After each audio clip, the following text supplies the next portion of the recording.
There are currently 11 degrees outside. I don't think we're going to find any, but let's see if the green Silverado will start. This thing has been sitting back here for, months. I don't have no idea if it's going to start. It's snowing, as you can tell. I need to do something with this truck. We got interior lights. Is that bright enough? This is probably going to look like not great on camera, but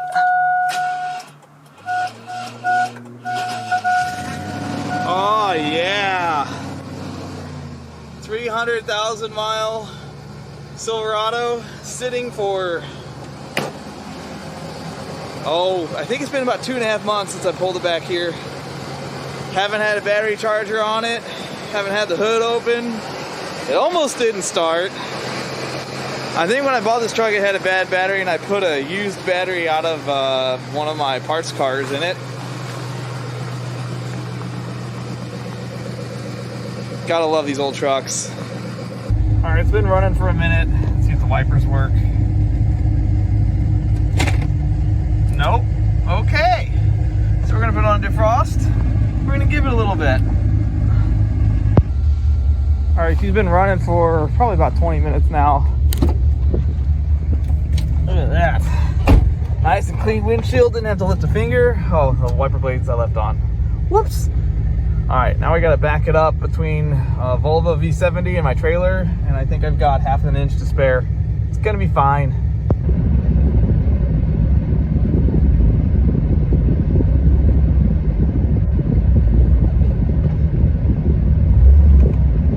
Like a glove. You know what's kind of ironic is I backed down my entire driveway and the ABS light hasn't come on. And it was on a hard code, probably for a module before, and now it's happy. The cold weather, it likes it.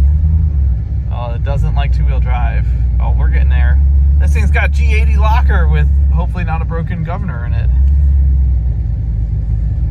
Alright, so now we're going to try let's turn the dome light on first. Yeah, we're gonna try 4-wheel drive. Those aren't lit up. Let's just try 4 high. Okay, it says it's in 4 high. Yeah, 4-wheel drive works. Oh, ABS. I thought I was getting lucky there. I think the lights dimmed when it tried that motor. Maybe the motor's bad or the relay's bad inside that module. Let's go back to 2-wheel drive. This is like a testing grounds for vehicles. 2-wheel drive, can get up just fine. Oh, sorry neighbors, it's fine. This thing doesn't have ABS. How does it stop without ABS? It's just fine. I mean, granted, there's only like half an inch of snow on the ground. All right, now we're gonna test the G80 locker. Oh yeah, sideways.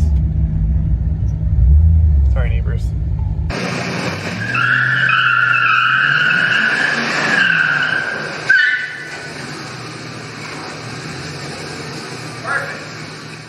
Well, I think the first thing I'd like to do is do a full scan of the truck. And I got this new toy. Gotta love new toys. It's a top-down Ultra Diag.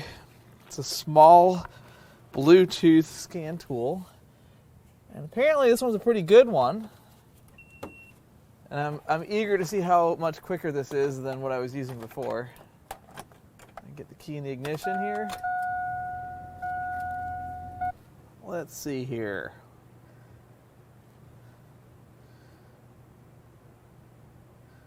Chevrolet. Let's auto scan it. It's fine, guys. Okay, we have 3 faults. One powertrain, that's ABS right there. And traction, I bet these 2 are related. So let's do powertrain first. Engine misfire. Did run a little rough when I started it. It was 2 degrees below 0. We're just gonna erase that, and if it comes back, that's a very easy scanner to drop when you have it in the door panel.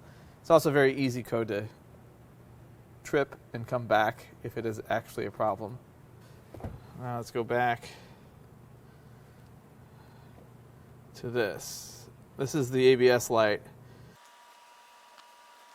What you got in there? Please don't be a 265. 268. Pump motor circuit shorted. Oh, it needs a pump motor probably, but we can test that. That's easy enough. I'm just glad it's not a 265 because that means I got to pull the module off, which means I need to replace the screws because it's a rusty truck. We'll get to that when we get it in the air, but that's not terrible. That's not a terrible code.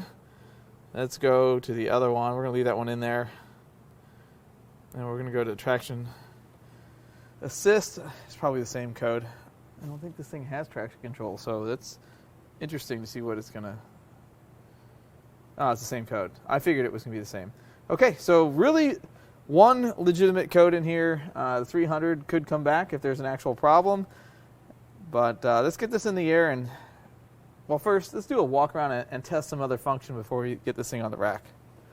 All right, well, one other thing I noticed on the drive here, stop dinging at me. Stop. Thank you. Got two. We have 1, 2, 3, 4. No high. So it probably has a bad resistor. The relay in the resistor pack is probably bad, but we'll do some diag on that to verify that. I don't know if I have one here. I don't think I have any early trucks here, so I have to see compatibility on that. But we did test four-wheel drive. We know that works. I didn't try low. Usually, in my experience, if 4 high works, 4 low works. It's usually when 4 high doesn't work that 4 low won't. Take a look under here. Wow. I see exhaust manifold. Oh, no. There's a broken one in the very back. And it looks like it's leaking a little bit. But it's usually not a big problem on these when there's only one. The problem is usually when there's 2 and they're next to each other. That's when they get real loud. That one is good. No broken bolts on this side, which is astonishing. 300,000 miles. I'm sure someone's been in there before. And it looks like the frame's a little crusty up here. It's not terrible. I've seen worse. Belt's a little shiny. I don't see anything else jumping out at me, really.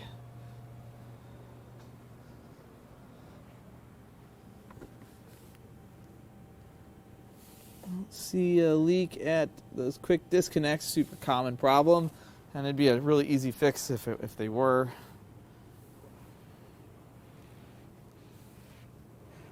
Okay, I think it's time we get this thing in the air.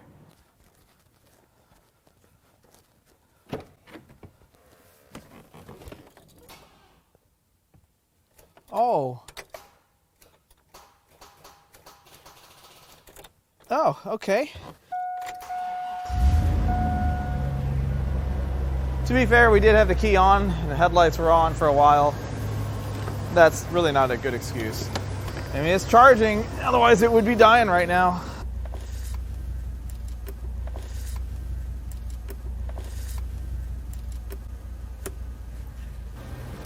Oh, the light works. I didn't know that worked.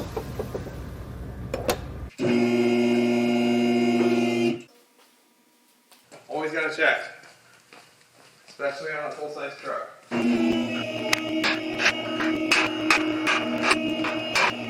Okay, let's take a look.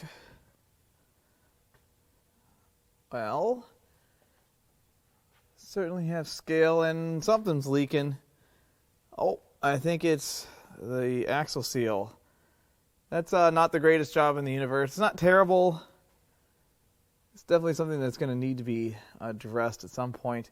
At least if you just kept it full, it would do some rust proofing, which it looks like it could have been. It would have been better if this thing was leaking a long time ago, because this is just covered in scale. This is a pretty normal appearance for one of these Midwest trucks. I hate to say that, but it is. Looks like that boot might be split. Tie rod end. That one's good. Axle boots look okay. Sway bar bushings are, well, the end links, those bushings are drier than the Sahara, so that's probably a likely thing. Are those original shocks? No way. Not with 300K on them. Could that possibly be? Those look like original shocks to me. That's amazing. Looks like that one might be leaking too. Let's see, moving on. We got some leakage in this area. And what really should happen is to get this all cleaned up and see where it's coming from. It looks like it could be coming from the seal right there. It could be a rear main seal. It could be an oil pan gasket. It could be all three or any combination of that. It hasn't left a spot yet, but it looks like it will drip, so something to be aware of. Still has the original Cadillac converters on there. Ooh, something's wet here. How does that get wet there? Is that trans fluid? Let's touch it. I don't know. How does that get wet there unless it's leaking from somewhere else? Let's see. There's the motor. That's the culprit right there. And I might be able to do that job with the pump in the car. That would be ideal. Really don't want to bleed these brakes if I don't have to. But we're going to have to diagnose it first. We'll pull that connector off and we'll give it 12 volts and see if it spins the motor. If it doesn't, then we know the motor's bad. Oh, hey. That's not good. It looks like this section of frame, the inside of it. Now, keep in mind, it's not all boxed in, so does this really affect anything? It could be plated up pretty easily, but it's definitely something to pay attention to. The other side, it's pretty rusty, guys. Looks a lot better on the outside than it does on the inside. Let's look at the, oh man. That's not good. Where's the rest of the inner rocker? It's gone. The outside rocker isn't even attached. You don't need to do that. It just drains better. On this side, not any better. Not at all. That's pretty bad. I don't see any cracks or anything major. It's just that one spot of the frame next to the gas tank that's rotted for that cross member. And that goes all the way through. So I don't know. What do you guys think? You think that's a big deal? Is that an original rear shock too? No. I just can't imagine these shocks lasting 300,000 miles. And it still has backing plates on it. That's a Missouri miracle right there. These trucks never have... Did I hit somebody's weave? These trucks never have backing plates on them, but this one does. I'm sure they've been replaced. Yeah, let's see what the back looks like. Oh yeah, it's got newer bumper brackets. This bumper's been replaced. Looks like someone did some work to this. You know, when they did rockers, they did a few things to it to make it look like it wasn't as bad as it actually is. Now, for me, on an actual scale of rust that we see here in St. Louis, this is about the average. I mean, it has rockers on it, but somebody did that. But the average 99 to 06 truck here with the miles this has is going to look like this. This is not anything too crazy, but it's also not good. It's definitely something that should be kept in mind for someone that wanted to drive this on a regular basis. And no V8 truck is complete without an axle dump. I don't know why that's better. Technically, that doesn't pass a Missouri state inspection because the exhaust has to exit the perimeter of the vehicle. We got some roofing materials, flashing tape. I wonder what that's covering. Let's go to the other side. Well, hey, it's symmetrical at the very least. I bet that's hiding some rust. Oh, yeah. Yep. We're not pulling those flares off. I don't want to know. And if you look at the bed sides, more flashing tape. By no means is this as nice as it looks on the outside. Make no mistake. A lot of this could have been avoided, you know, if it wasn't driven in rock salt. Or if we didn't put rock salt on the roads, that's a whole other argument. Really though, there's things you can do to keep your vehicle from rusting like this that don't require you to not drive it. And so now we're going to start prying on some stuff, and I understand it's not under load and it's not the ideal situation to pry on it, but you know, whether this truck is going to need a bunch of work or not, it's up in the air. It's gooey down here. I think this thing must have had a bad axle boot at some point, and they fixed it, and they didn't clean anything up, because my is there some grease over here. I'm gonna make a mess. I better stop. And the shocks are rough. Shocks are really rough. Super rusty. It's kind of interesting compared to how much grease is on them. So I don't feel anything too crazy. Sway bar bushings are pretty tired. Yeah, it needs sway bar bushings. It's not a whole lot to tell. This is just a preliminary, you know. We're not really saying it's good. We're just trying stuff. Yeah, I think I would do sway bar end links and bushings on this. And I have driven it. The shocks are tired. They've been taking a nap for a very long time, and they're about to take a dirt nap. I think I'm going to put some shocks on this thing. And what I mean by dirt nap is I'm going to recycle the old ones. And the drive shaft looks okay. Looks like it could probably use a pinion seal. It's not super wet, but it's been kind of wet for a very long time. I don't even want to know what the fluid looks like in there. You know what we are going to do, though? Since we are here underneath it, we're going to spray some penetrator on the shock bolts when it lets me do that. I don't think I know how to use this. There. Can't forget the upper ones, the ones that will really screw you over. They don't really look that bad, to be fair. I've seen worse. Let's go spray the fronts down as well, because we know we're going to do that job at least at some point. All right, see if we can get any play here.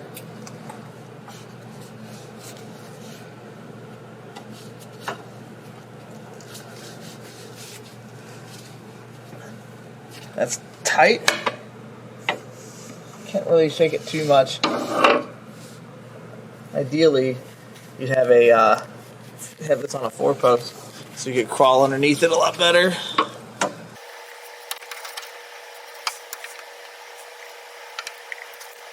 Don't want to smash on that brake hose. Can't really test that. Let's go try the other side. Just gonna get some of this good stuff out of here. I'm sure this thing has had ball joints done at least once. 300,000 miles? No way these are original. Yeah, no play I can see there. Fronts are a little hard to test. I can tell you that someone's been in here at least a little bit. That front brake hose has been done. So we just have some seals on the front diff, shocks, ABS, blower resistor, some bulbs. It's not bad. Not for 300K. I would wager that this motor is bad because of rust. And I am slightly concerned that I will be able to get the bolts out of it because of rust. Well, just because I was curious, I wanted to see if I had a spare bad one that was returned. And this is one that we sold and I guess was returned or we deemed unfit to sell. And it's a little... but we're going to go take this and we'll check this motor out because I think this is the same motor. I'm going to do a little test here. I've got my probe of power and there's the connector for the motor. We're just going to make that kind of work. Okay, here goes something.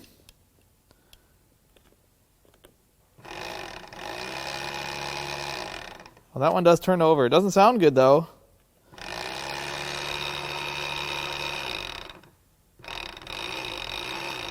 That sounds pretty bad if you ask me. We're gonna just free this assembly from this rusty bracket.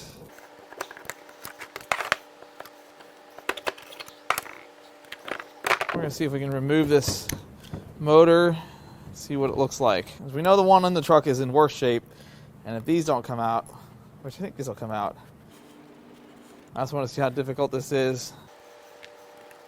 Please come out and not break. Yeah, we got it.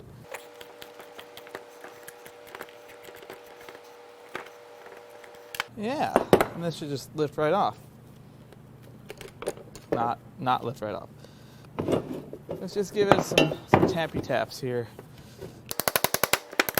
That's really good for it. Looks like it's got some dowels that it's probably stuck in.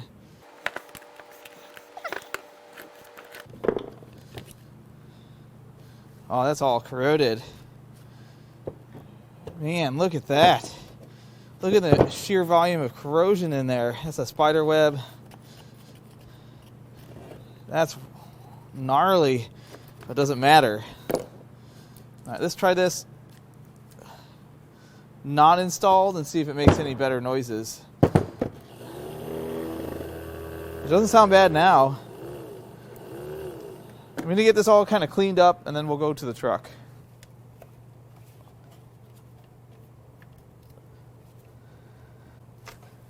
Aha. Okay, there's the connector. So now we're going to go get my power probe. We're going to give it 12 volts. Okay, let's see what happens. First thing we'll do, clamp our ground. Nope, it's shorted. Okay, motor is bad. Now we need to see if we can replace it. All right, so now we're going to try to get the bolts loose while it's in the hanger, in that bracket. I'm doing that because otherwise we're going to be flexing those brake lines a lot, and we're just asking for trouble if we do that. But if I get the bolts out in this position, hopefully it's not as bad. Please come out. I already sprayed some penetrator on it. I'm just going to work it back and forth a little bit. I don't really want to put a bunch of heat on it because of where it's located. I think we're good. Just to be safe.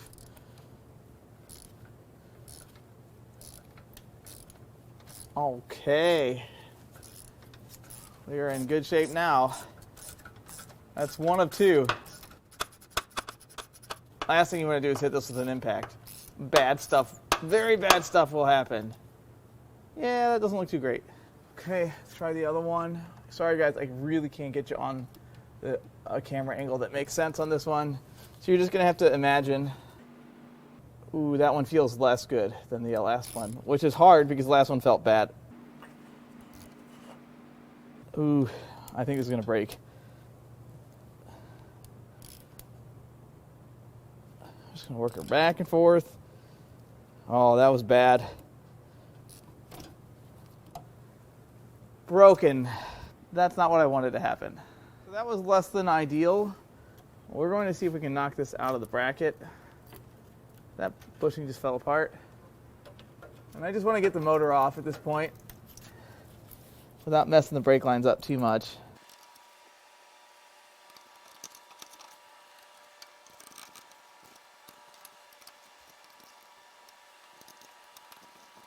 Let's see if we can get these out of the way here.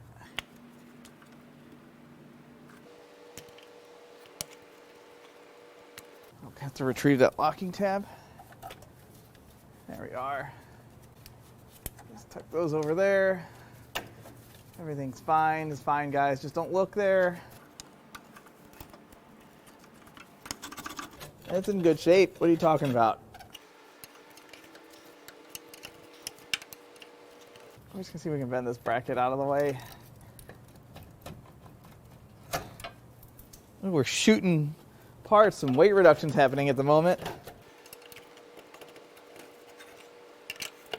There we are.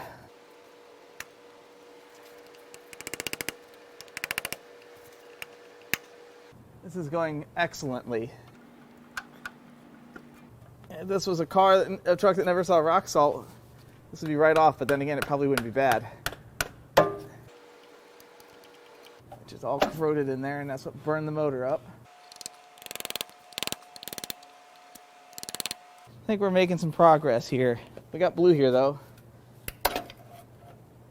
Oh no, that broke. The bad motor's broken. Oh no, what will we do? Okay, so that turns off of there. Yeah, we're gonna just bend this bracket out of the way.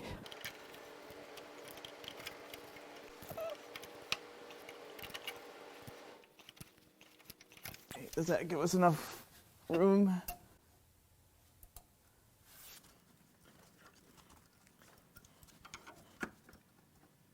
The motor's coming apart, but the plate's not coming off.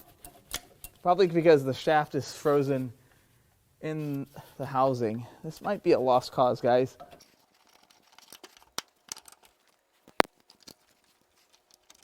Look at all that corrosion falling down. Sorry, Blue. That could have been bad.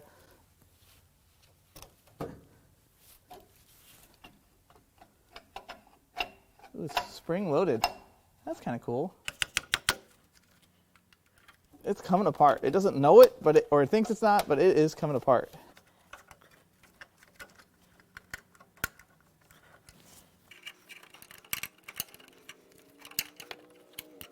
What if we... I have an idea here. I got a tool for this. Whether it works or not, I can't tell you.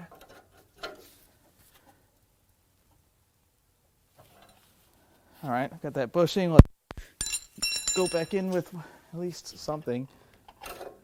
Okay, there's the case of the motor. That is frozen.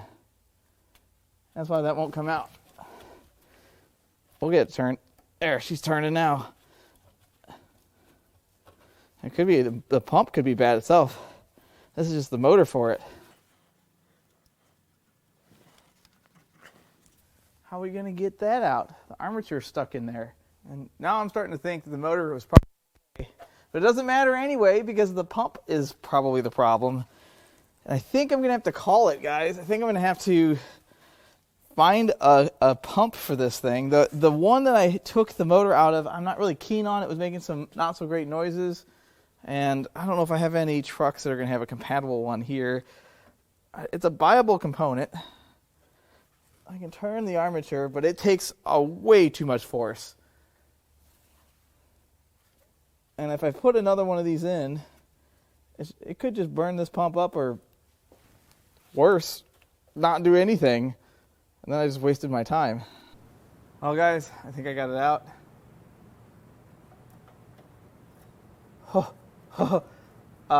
That's not good. That's bad. I wonder what the inside of that hole looks like. That should not be taken out of context. It's not good. I don't know if this is going to go back together. I might need to find a whole assembly. We're going to forge ahead, though. All right, close your eyes and your ears and your mouth.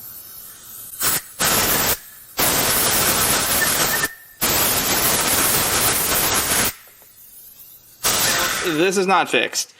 I did put it back together with the other motor, but the pump is seized, which means that even though it may not trip a code, it's probably going to trip a code. But even if it doesn't, I don't think the ABS is going to work. Maybe I'm wrong. Maybe those two tangs will pop back out, the two pump, I don't know what you want to call them, pistons that this motor presses on when it spins at a high rate. But there is still only one bolt holding that motor in, plus the bracket. It's not ideal. I'm not going to cry if this doesn't work, and I'm still going to look for a better ABS block. That's what it really needs, not the module. I've got some new bolts for the module, because those never come out up here. And I'll just have to fix that later. That'll be in the next video. All right, so now we're in the shop. We're going to see if it kicks the ABS light on. Usually it does after you drive it. It sees the wheel movement, tests the pump.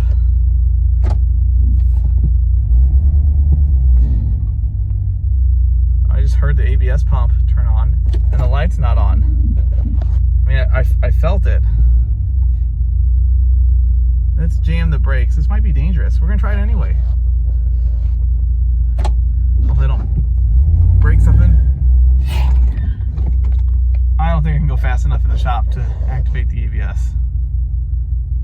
Not safely, anyway. All right, let's test the ABS.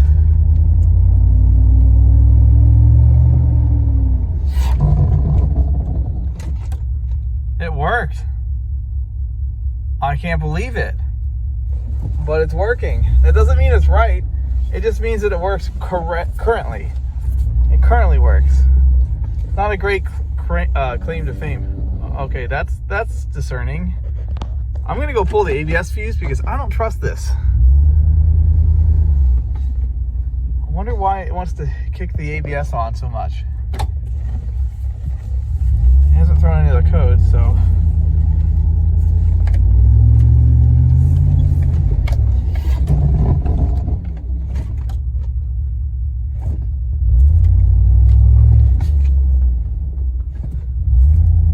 I'm still gonna go pull the fuse. I don't trust it and I don't want to hit anybody. I may catch some flack for saying this, but it's not that bad. It's really not that bad. If you live in the West Coast or in the southern states and you've never seen a vehicle from the Northeast or the Midwest where we treat the roads as soon as it gets cold outside with rock salt, then you think this is terrible. And I get it. I'm not here to pretend it's nice.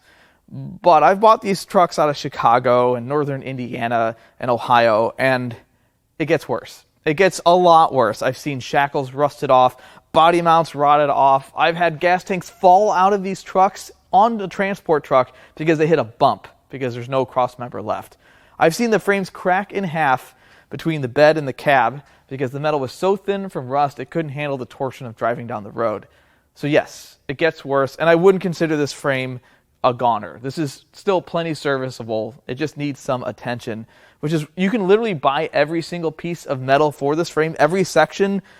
Doesn't matter what kind of GMT 800 you have, half ton, extended cab, crew cab. You can buy every single piece new for not a whole lot of money, which tells me there's a market for it because these trucks rust. It also means that people really love their GMT 800s enough to go through all of that work.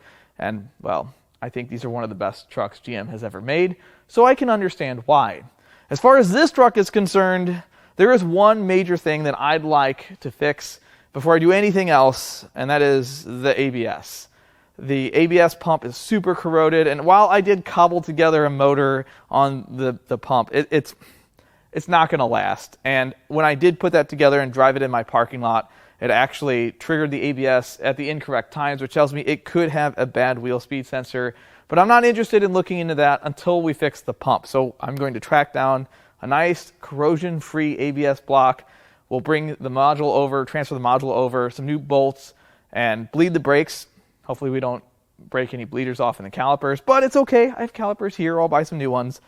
Regardless, that needs to be fixed because it's a safety issue. If you've ever driven one of these trucks in the rain and you jam the brakes without ABS, good luck. They're designed to have ABS for a reason. The other stuff is kind of piddly stuff. It does need shocks. It drives like it has 300,000 miles on it, and it needs sway bar bushings and links, which all that stuff's pretty cheap. In fact, I might have some decent shocks around here somewhere. And the other stuff, the blower motor not working on high and some bulbs out, none of it's really that surprising. It's a 300,000 mile truck. It's 22 years old. I'm surprised that's all it needed. And the AC still works, which doesn't really matter in wintertime, but it works. So I don't know how far I should go with this. What do you guys think? Should I fix everything? I'm not going to fix the rust. I don't have the skill set for that, or the patience, or the time, and I have a few other cars to work on. But I can fix some of the other stuff. So what should I do with this truck? I know that I got a lot of trade offers on this truck, some really nice cars, Mustangs, some stuff that I would consider much more valuable than this in its current condition. And I replied to as many people as I could, but I couldn't trade this off without everyone knowing everything that was wrong with this truck and its actual condition, because I already have enough trouble sleeping at night, and I figured it was worth another video to show you all what this truck was like after 300,000 miles. So I hope you enjoyed this video. There probably will be one more, at least fixing some stuff. And as always, I love all the comments, all the feedback, and even the criticism. I love it all, and I'll catch you on the next one.